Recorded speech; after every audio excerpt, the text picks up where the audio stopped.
My name is Eleanor, and I'm sitting here at 68 years old watching the late afternoon sun filter through the curtains of what has become our kitchen. Mine and Richard's. Our kitchen. Even after 2 years, those words still feel both strange and wonderful in my mouth. I never thought I'd use our again, not in that way, not at this age.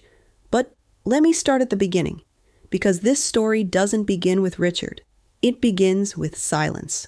For 11 years after my husband James died, silence became my constant companion. Not the peaceful kind of silence that meditation promises, but the heavy, oppressive kind that fills every corner of your home and reminds you with each passing hour that you are fundamentally alone. James died at 54, a brain aneurysm, while teaching his economics class at the community college. One moment, he was writing equations on the whiteboard. The next, he was gone. They told me he didn't suffer, as if that was supposed to comfort me. But I suffered. God, how I suffered. The first year was pure survival. I don't remember much of it except the casseroles that well-meaning neighbors brought, the cards I couldn't bear to read, and the phantom sensation of James's presence everywhere in the house. I'd hear his footsteps on the stairs. I'd catch his scent on his pillow. I'd turn to tell him something and find only empty space. My son Daniel flew in from Denver and stayed for 3 weeks. My daughter Rebecca came every weekend from Sacramento, her eyes red-rimmed and worried. They both wanted me to move, to sell the house, to start fresh somewhere new. But I couldn't. The house held James. Leaving it felt like abandoning him all over again. So I stayed, and the years passed. I was 57 when James died. By the time I turned 65, I had built a life that looked from the outside perfectly acceptable. I volunteered at the botanical gardens on Tuesdays. I had a weekly bridge group. I took water aerobics at the community center. I visited Rebecca and her family once a month. I video called Daniel every Sunday. I was busy. I was functional. I was completely, utterly hollow. The thing about grief that no one tells you is how it evolves. The sharp, breathtaking pain of early loss gradually transforms into something else, a dull, constant emptiness that you learn to carry like an extra weight. You adjust to it. You compensate. You forget what it felt like to not carry it. I forgot what it felt like to be truly happy. The change began, as so many changes do, with an uncomfortable conversation. It was Rebecca's 40th birthday party, held in her backyard on a warm July afternoon. I was sitting at a picnic table, watching my grandchildren, Lily, 12, and Marcus, 9, run through the sprinkler, when Rebecca sat down beside me with 2 glasses of lemonade. "Mom," she said, and something in her tone made me turn to look at her. "We need to talk." My heart clenched. In my experience, "we need to talk" never preceded good news. "Are you okay? Is it Marcus? His asthma?" "Everyone's fine, Mom. This is about you." I blinked. "I'm fine." "No, you're not." She took my hand, her grip firm. "Mom, when was the last time you were truly happy? Not just content or busy, but actually happy."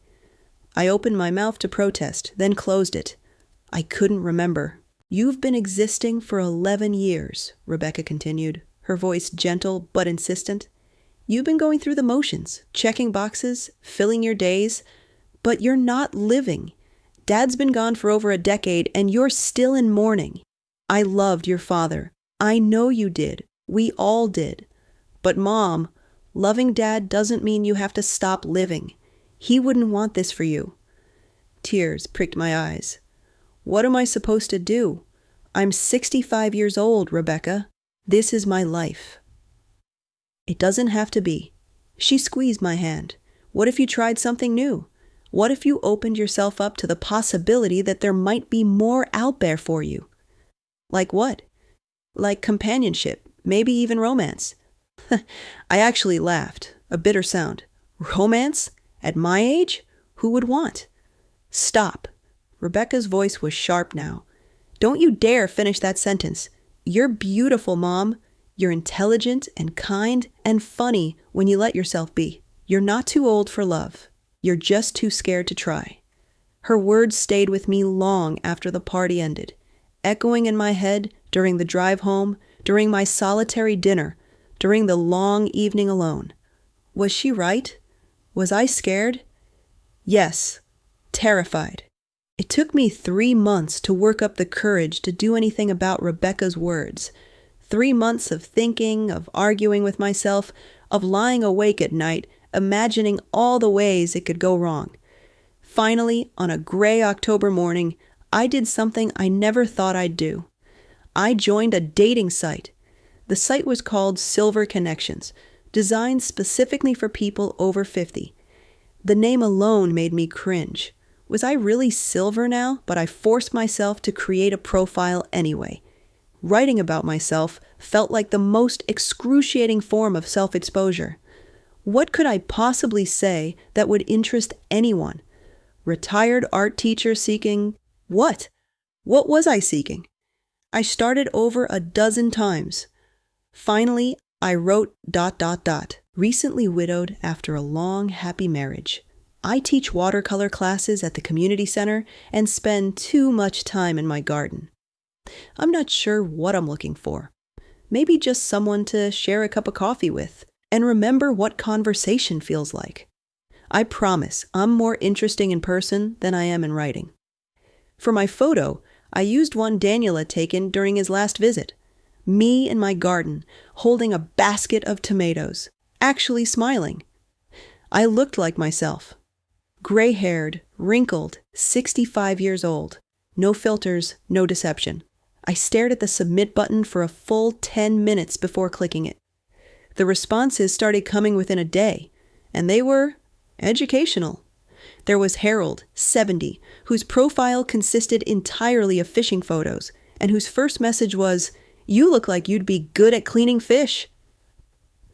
There was Martin, 68, who sent me a 20-paragraph message detailing his health problems and his contentious relationship with his children. There was George, 73, who seemed perfectly nice until our phone conversation revealed he was looking for a live-in nurse for his 95-year-old mother. And then there was my first actual date, Thomas.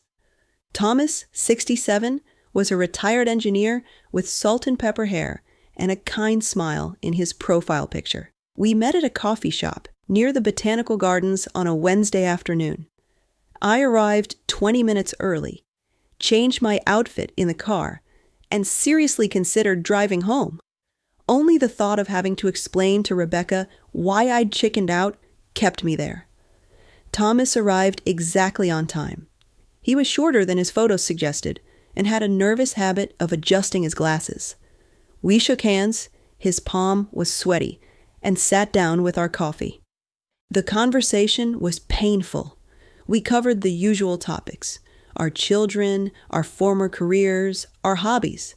He liked golf. I didn't. I liked art. He didn't. He was a morning person. I was a night owl. He preferred action movies. I preferred documentaries.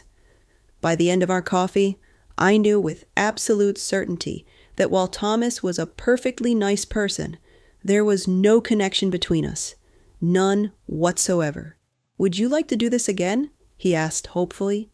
I thought about lying, about being polite, about saying yes to avoid hurting his feelings. Then I thought about my time, how much of it I realistically had left, and decided truth was kinder. "You're a lovely person, Thomas, but I don't think we're compatible. I'm sorry." He looked disappointed, but not surprised. "I appreciate your honesty. Good luck out there." I drove home feeling defeated. Was this what dating was at our age? Polite conversations with incompatible strangers? If so, maybe Rebecca was wrong. Maybe I should just accept my solitary life. I went on 4 more dates over the next 2 months. Each one was variations on the same theme. Nice people, no spark, polite goodbyes. I was ready to quit when I received a message that was different from all the others. The message: Dear Eleanor, I noticed in your profile that you teach watercolor classes. I've been trying to teach myself watercolor for the past year with spectacularly terrible results. My landscapes look like someone spilled coffee on the paper, and my flowers resemble alien life forms. I'm writing because your profile suggests someone who appreciates both art and honesty, and I'd like to offer you both. I'm not good at these dating sites. I'm awkward at small talk. I overanalyze everything. I'm probably too old to be learning new things, but I'm trying anyway, because the alternative, giving up on new experiences, seems worse. If you'd be willing to meet a perpetually confused watercolor student for coffee, or perhaps a walk somewhere with good light, I'd be grateful for the company. If not, I wish you well, and I hope you find someone who appreciates good conversation and beautiful art. Sincerely, Richard. I read the message 3 times. There was something about it, a self-deprecating humor, a vulnerability, and intelligence that intrigued me. I clicked on his profile. Richard was 66, a retired high school history teacher with silver hair, laugh lines around his eyes, and a slightly crooked smile. His profile picture showed him sitting on a porch with a golden retriever at his feet. His profile description was equally thoughtful. Widower of 5 years, still figuring out who I am without her. I spend my days reading history books, walking my dog, and attempting creative hobbies with varying degrees of success. My daughter says I need to get out more and stop talking to the dog as if he understands political theory. She's probably right. I'm looking for someone who doesn't mind comfortable silences, who laughs at terrible jokes, who understands that healing isn't linear. Someone who knows that at our age, we're all carrying history, and that's okay. I sat there for a long time, my cursor hovering over the reply button. Something about his message, about his profile, felt different, real. I replied, Dear Richard, your alien life form flowers sound infinitely more interesting than what most watercolor students produce. I'd be happy to meet you. Perhaps for that walk you mentioned? There's a sculpture garden near the river that has excellent light in the late afternoon. Fair warning, I'm also awkward at small talk and overthink everything. Maybe we can be awkward together. Eleanor. His response came within an hour. The sculpture garden sounds perfect. Saturday at 4 p.m.? I'll be the one with the nervous golden retriever. Saturday arrived with unseasonably warm weather for December. I changed my outfit 6 times, settling finally on comfortable jeans, a burgundy sweater, and the turquoise necklace Rebecca had given me for my birthday. I arrived at the sculpture garden entrance at 3:55 p.m. and saw him immediately. Richard was standing by the gate with a golden retriever on a leash, both of them looking in different directions as if unsure where to watch for me. Richard? I called as I approached. He turned and his face broke into a genuine smile. Eleanor, and this is Chester. He gestured to the dog, who wagged his tail enthusiastically. Hello, Chester. I bent to pet him, grateful for a reason to avoid Richard's eyes for a moment, while my heart rate settled. I hope you don't mind that I brought him, Richard said. He gets anxious when I leave him alone, and I get anxious without him, so we've become a package deal. I don't mind at all. I love dogs. ... We started walking into the garden, Chester trotting between us, and for the first few minutes, neither of us spoke. It should have been uncomfortable, but somehow it wasn't. It felt like we were both gathering our thoughts, preparing for something important. So, Richard finally said, Tell me about watercolor. What drew you to it? And just like that, we were talking.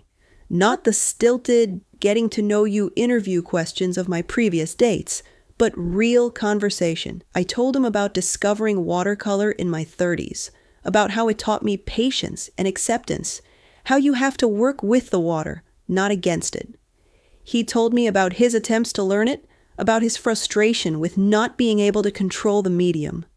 That's exactly the point, I said, warming to the subject. You can't control it. You can only guide it and then accept what emerges.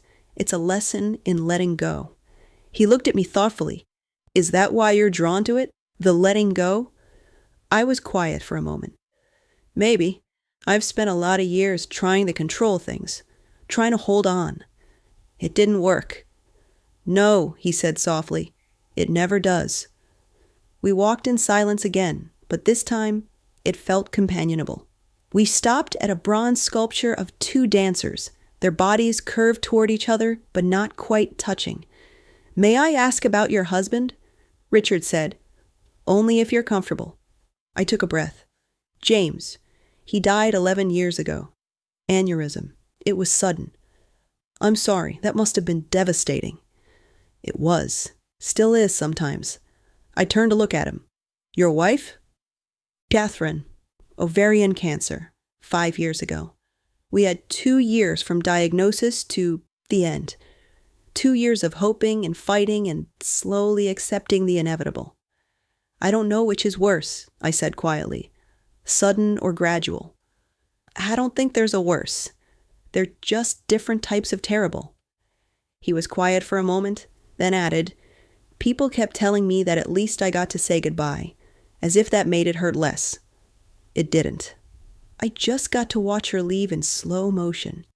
The honesty of his words, the rawness of them, made something tight in my chest loosen.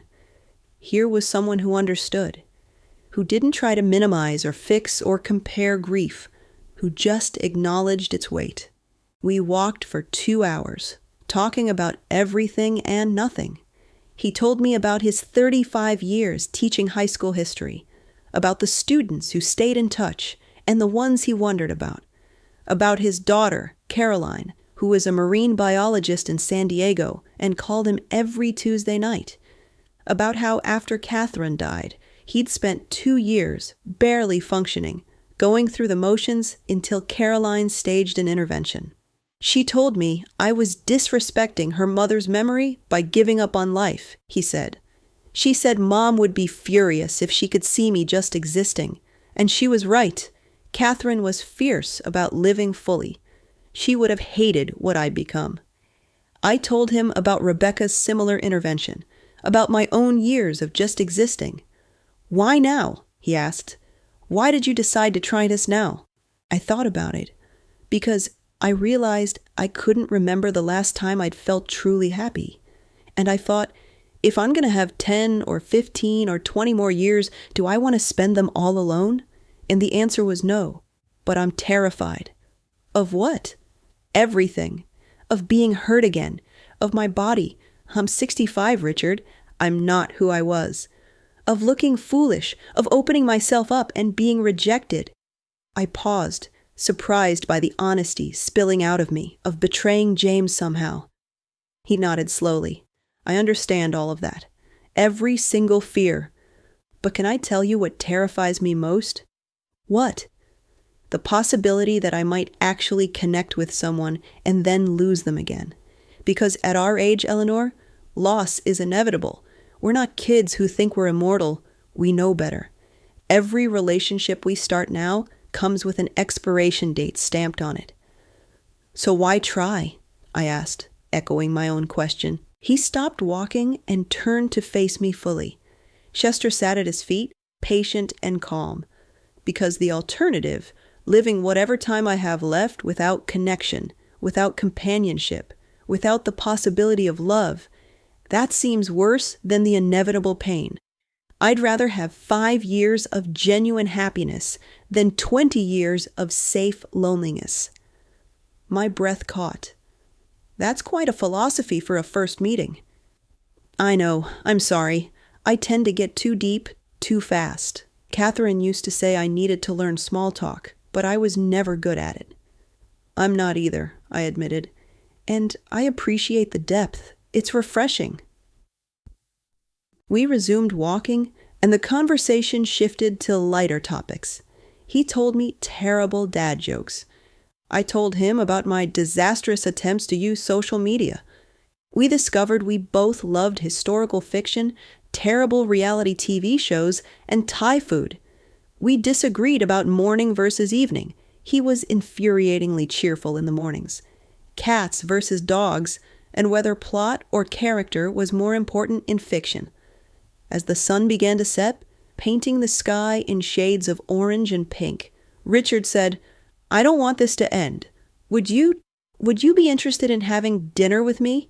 Not now. I know this is probably enough for today, but maybe next week?" I looked at him. This man I'd just met who somehow didn't feel like a stranger and felt something I hadn't felt in years. Hope. "Yes," I said. "I'd like that very much." Our second meeting was dinner at a quiet Italian restaurant. Our third was a visit to an art museum. Our fourth was hiking with Chester in a nearby state park. With each meeting, the layers peeled back. We talked about our marriages, not just the losses, but the complexity of them. I told Richard that James, while I'd loved him deeply, had been emotionally distant at times, more comfortable with numbers than feelings. Richard told me that Catherine, despite her fierce love of life, had struggled with depression and that he'd spent years trying to be enough to make her happy. I realized after she died, he said during one of our walks, that I'd spent so much energy trying to fix her sadness that I'd lost myself in the process. I don't want to do that again. I want to be with someone where we can both just be ourselves, support each other without trying to fix each other. I want that too, I admitted. With James, I always felt like I had to be a certain way. The supportive wife, the capable mother, the person who had everything together. I never let him see my doubts or fears. Why not? Because he needed me to be strong, or at least I thought he did. Maybe I never gave him the chance to support me. These conversations, honest and sometimes painful, created an intimacy that surprised me. We were building something real, built on truth rather than pretense. But there was also joy. Richard had a way of finding humor in everyday situations. He did terrible impressions of historical figures for my amusement. He sent me pictures of Chester doing ridiculous things.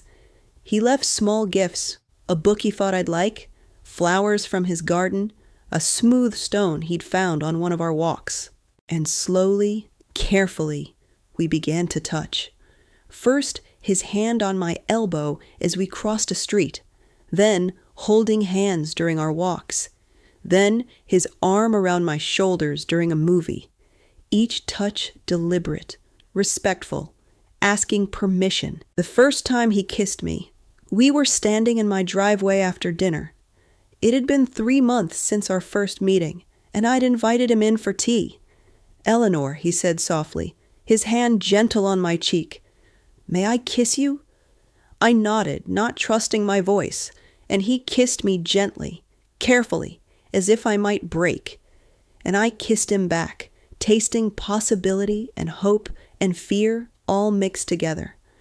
When we pulled apart, he rested his forehead against mine. "I'm falling for you. I need you to know that. I'm trying not to rush you, but I want to be honest about how I feel." My eyes filled with tears. "I'm falling for you too, and it terrifies me. We can be terrified together." Of course, it wasn't all smooth. Real life never is. The first major obstacle was my body image. At 65, my body showed every year I'd lived. I had stretch marks from pregnancy, scars from surgeries, wrinkles, age spots, sagging skin. The thought of being intimate with Richard filled me with shame and fear. We'd been seeing each other for 4 months when he invited me to spend the weekend at his cabin by the lake. The invitation was clear in its intention. We both knew what it meant. I almost said no.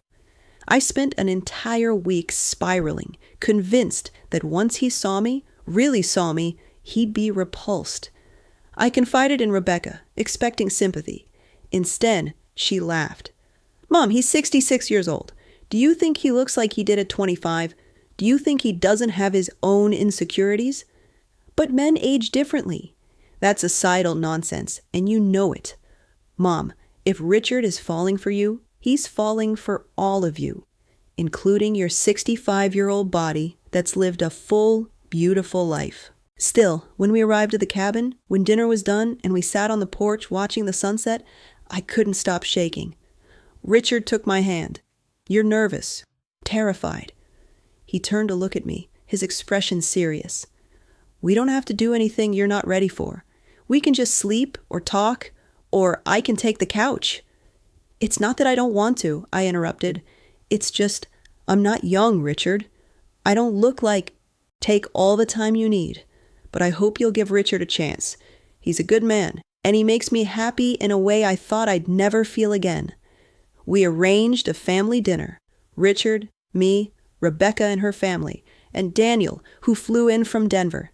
It was awkward at first, everyone overly polite, but Richard won them over gradually. He played board games with my grandchildren, answered Rebecca's probing questions with patience and honesty, and bonded with Daniel over their shared love of hiking. By the end of the evening, Rebecca pulled me aside. "He's good for you, Mom. I can see it in your eyes. You're different, lighter somehow." "I am lighter," I admitted.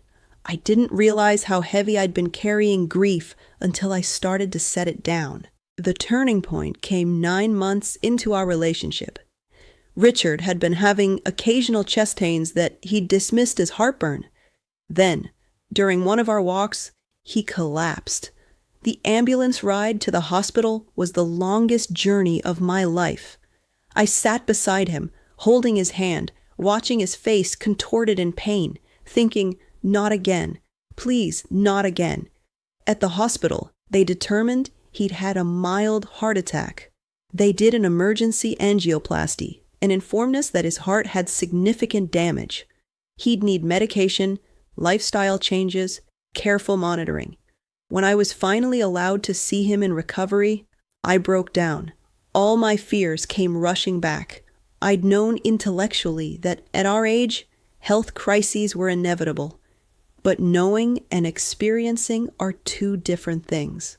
"I can't do this," I told him, tears streaming down my face. "I can't watch you die, Richard. I can't survive losing someone I love again."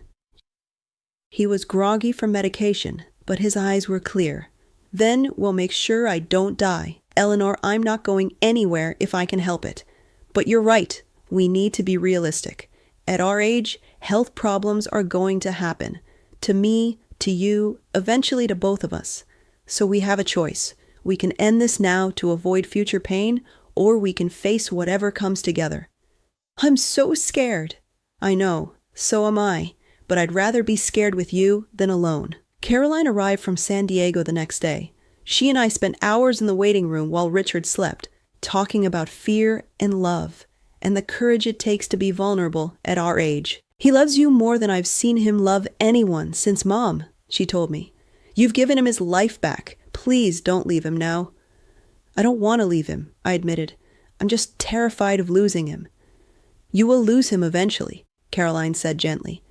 "Whether it's in 5 years or 15 or 25. That's the deal we all make when we love someone. But if you leave him now out of fear, you're choosing to lose him today instead of sometime in the future. Is that really better?" Her words hit me hard. She was right. I was trying to control the uncontrollable, trying to prevent pain by creating it now on my own terms. But that wasn't protection.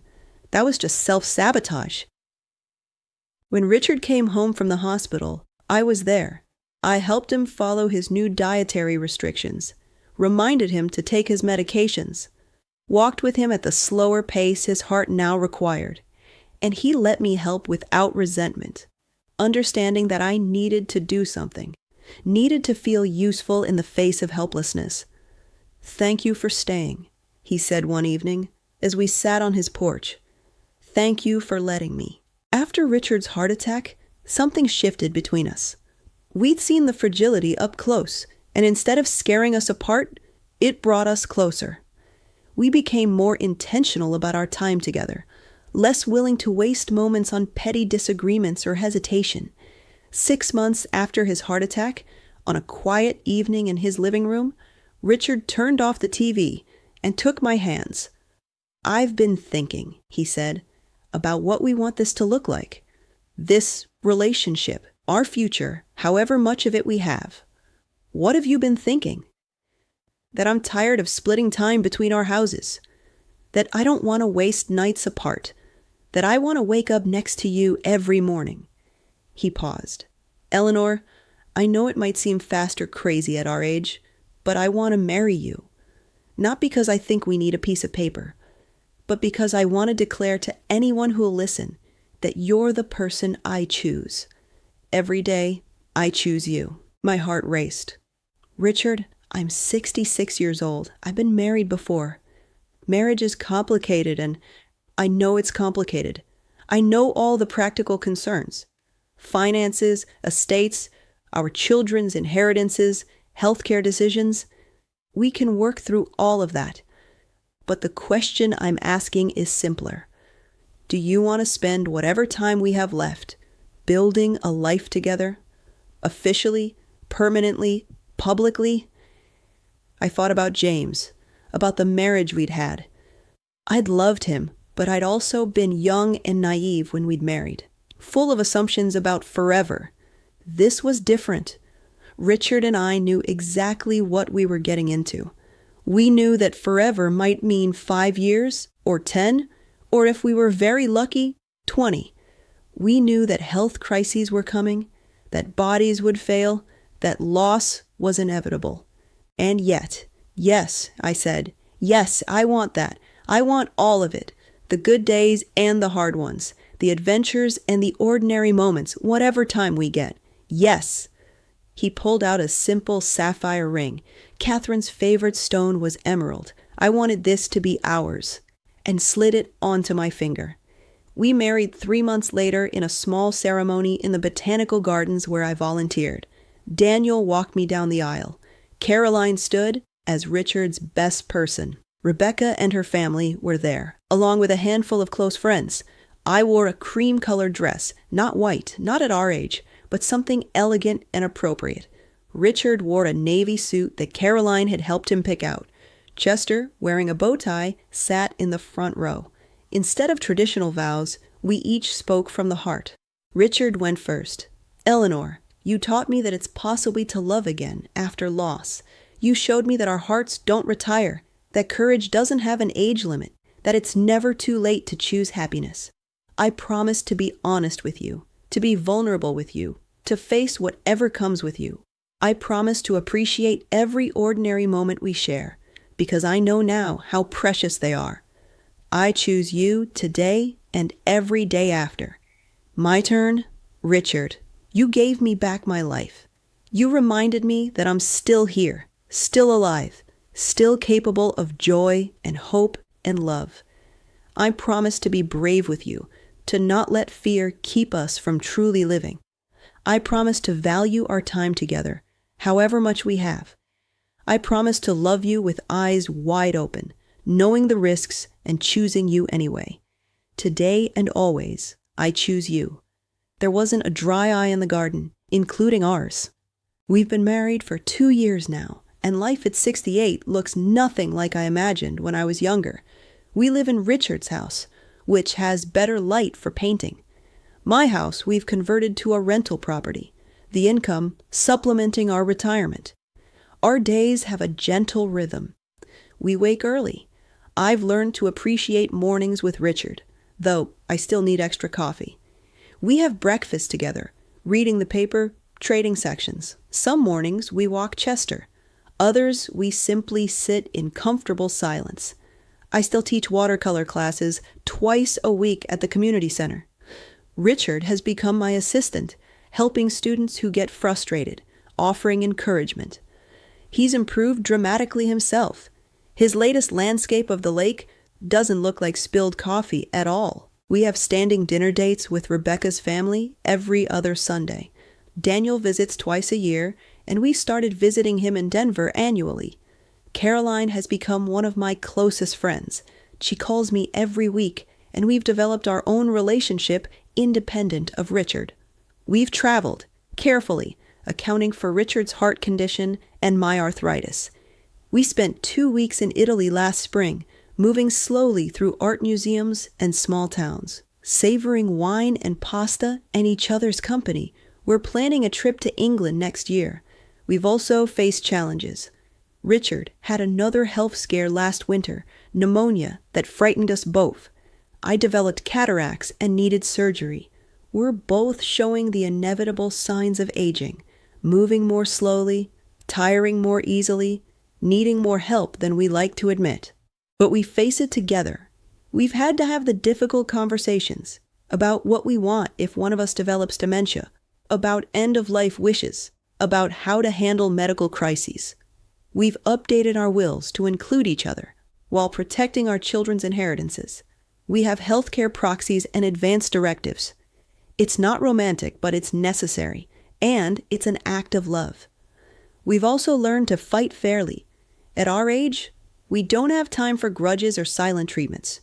When we disagree, and we do, about everything from politics to how to load the dishwasher, we talk it through. We apologize quickly. We remember that our time is too precious to waste on anger. And there's joy. So much unexpected joy. Richard still attempts to play guitar, badly, and sings even worse. I've started writing poetry. Terrible, overwrought verses about love and age and light. We cook together, experimenting with recipes, and creating disasters we laugh about over takeout. We'd have game nights with friends, book club meetings, volunteer activities. Last month, for my 68th birthday, Richard organized a surprise party at the Botanical Gardens. All our friends and family were there.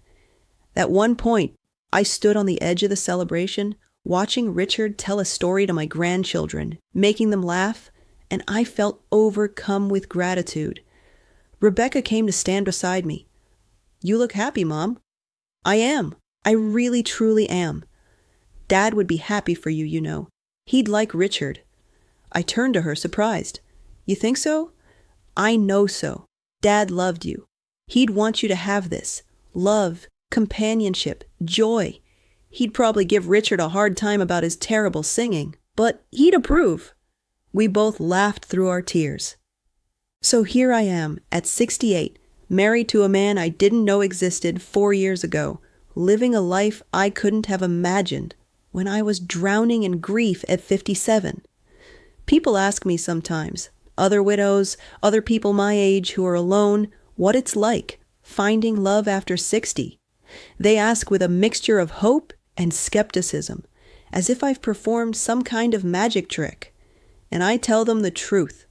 It's terrifying and wonderful and complicated and worth it. Here's what I've learned about love at our age. First, you're not too old. Society tells us that romance has an expiration date, that past a certain age we should settle for companionship or solitude. This is a lie. Your heart doesn't retire at 60 or 65 or 70.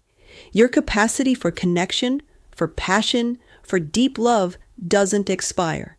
It evolves, deepens, becomes richer with the wisdom of years lived. Don't let anyone, including yourself, convince you that wanting love at our age is foolish or greedy. Second, loving again doesn't betray your past. I spent years feeling guilty about even the thought of another relationship, as if loving someone new would somehow diminish what I had with James. But I've learned that the heart has infinite capacity. I still love James. I think about him often, especially on anniversaries and holidays. But I also love Richard. These loves don't compete or cancel each other out. They coexist, each valid, each precious. If you've loved and lost, know that loving again honors what came before by showing you learned how to love deeply and have the courage to do it again. Third, be honest about everything. At our age, we don't have time for games or pretense. If you're scared, say so. If you're interested, express it. If you need something, ask. Richard and I built our relationship on radical honesty about our fears, our health concerns, our past relationships, our insecurities. This honesty created a foundation of trust that has sustained us through challenges. Fourth, accept that loss is part of the equation. This is perhaps the hardest truth. When you love at our age, you love knowing that time is limited. One of us will die first. One of us will have to grieve again. Health crises are coming. These aren't possibilities. They're certainties. But I've learned that this knowledge, while painful, also makes every moment more precious. We don't take each other for granted. We don't assume we have unlimited tomorrows. We appreciate what we have while we have it. Fifth, your body is not your enemy. I wasted so much energy being ashamed of my 65-year-old body, convinced no one could find it attractive. But Richard sees my body as a map of my life. Every wrinkle, every scar, every mark evidence that I've lived, survived, endured. Find someone who sees you with loving eyes, and learn to see yourself that way too. Sixth, practical conversations are acts of love, discussing wills, healthcare directives, end-of-life wishes. These aren't morbid or unromantic. They're how we take care of each other. They're how we show love at our age. Don't avoid the hard conversations. Lean into them. Seventh, your family will need time. If you have children, they may struggle with you dating or remarrying. Give them grace and patience, but don't let their discomfort stop you from living your life. They're processing their own grief and adjustments. That's valid, but so is your right to happiness. Eighth, don't settle. I went on several dates with perfectly nice people before meeting Richard. I could have settled for any of them, for pleasant companionship, for someone to eat dinner with, but I'm grateful I waited for a real connection. At our age, we don't have time to waste on fine or adequate. Find someone who makes you excited about tomorrow, who challenges and comforts you, who sees you fully. Ninth, embrace vulnerability. Terrifying to open your heart after loss, to be vulnerable at an age when you thought you were done with such risks. But vulnerability is courage. It's the willingness to say, I might get hurt, but I'm going to try anyway. Richard and I are vulnerable with each other every day about our fears, our needs, our hopes, our bodies. It's that vulnerability that creates true intimacy. 10th, focus on quality, not quantity. We don't know how many years we have left. Maybe 5, maybe 20.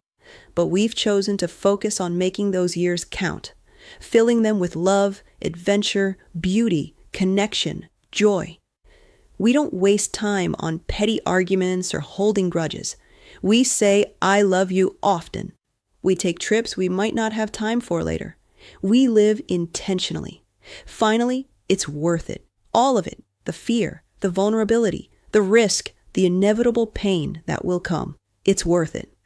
I would rather have whatever years I get with Richard, knowing how it will end, than have lived the rest of my life in the safe, numb cocoon I'd built around myself. Love at our age is love with eyes wide open. It's love that knows exactly what it costs and chooses to pay the price anyway. The present moment. This morning, I woke to Richard reading beside me in bed, his glasses sliding down his nose the way they always do. Chester was sprawled across our feet, snoring gently. Rain pattered against the window, my favorite sound. What are you reading? I asked. He showed me the cover, A History of Renaissance Art. I'm trying to understand what you see in these paintings. I want to see them through your eyes. My heart swelled. After 2 years of marriage, 4 years together, he's still trying to understand me better. Still growing, still learning. What do you have planned for today? He asked, closing the book and turning to me. Watercolor class this afternoon. Coffee with Rebecca this morning. What about you? I thought I'd work in the garden if the rain stops. Maybe finally fix that fence post. Want to take a walk with Chester later? Such ordinary plans. Such a mundane conversation. And yet, I felt a profound sense of contentment. Richard, I said, taking his hand, do you ever think about how different our lives would be if we hadn't taken the risk? If we'd both stayed in our separate loneliness? All the time, he admitted. I think about how close I came to not messaging you. How I almost talked myself out of it a dozen times. How terrifying it was to put myself out there. Me too. I almost didn't respond to your message. I almost didn't show up for our first walk. Thank goodness we were both brave enough to be scared and show up anyway. He pulled me closer, and we lay there in comfortable silence, Chester snoring providing a gentle soundtrack. "Eleanor," Richard said after a while, "thank you." "For what?" "For giving me these years, for taking the risk, for choosing to live instead of just exist, for being brave enough to love again." I kissed him softly. "Thank you for the same." If you're reading this and you're 60 or 65 or 70 or 80 and you think your chance for love has passed, I'm here to tell you it hasn't. If you're widowed or divorced or never married and you think you're too old to start now, you're not. If you're lonely, if you're afraid, if you think the interesting chapters of your life are behind you, they're not. There are still adventures waiting, still joy to be discovered, still love to be found and given. Yes, it's scary. Yes, there are risks. Yes, you might get hurt. But the alternative, spending whatever years you have left protecting a heart that's meant to be used, that's the real tragedy. I'm not saying everyone needs to be partnered to be happy. Some people thrive in solitude, and that's valid and beautiful too. But if you want connection, if you long for companionship, if you miss the intimacy of sharing your life with someone, don't let fear or age or societal expectations stop you. Your life is not over. Your story is not finished. You are still here, still alive, still capable of growth and change and love. Richard and I don't know how many more years we have. His art could fail tomorrow. I could have a stroke next week. We could both live to be 90. We simply don't know. But we know this. We're grateful for every day we have together. We appreciate the ordinary moments, morning coffee, evening walks, quiet conversations, because we understand how precious and fleeting they are. We know that love at our age is different from young love. It's deeper, richer, more intentional. It's love built on a foundation of loss and survival and hard-won wisdom. It's love that knows its own fragility and chooses to bloom anyway. We know that we'll face more challenges, health scares, losses, the inevitable decline of aging, but we'll face them together, supporting each other, being vulnerable with each other, appreciating whatever time we have. And most importantly, we know that choosing love, messy, scary, vulnerable, beautiful love, was the right choice. It brought us back to life. It reminded us that we're still here, still capable of joy and passion and deep connection. So if you're wondering whether it's too late for you, whether you're too old for new beginnings, whether love has passed you by, I'm here to tell you, it's not too late. You're not too old. Love is still possible. You just have to be brave enough to try. My name is Eleanor. I'm 68 years old, and I'm deeply, gratefully, wonderfully in love. I found love when I thought the story was over, and it gave me back my life. If I can do it, so can you. The best chapter might still be waiting to be written. All you have to do is turn the page.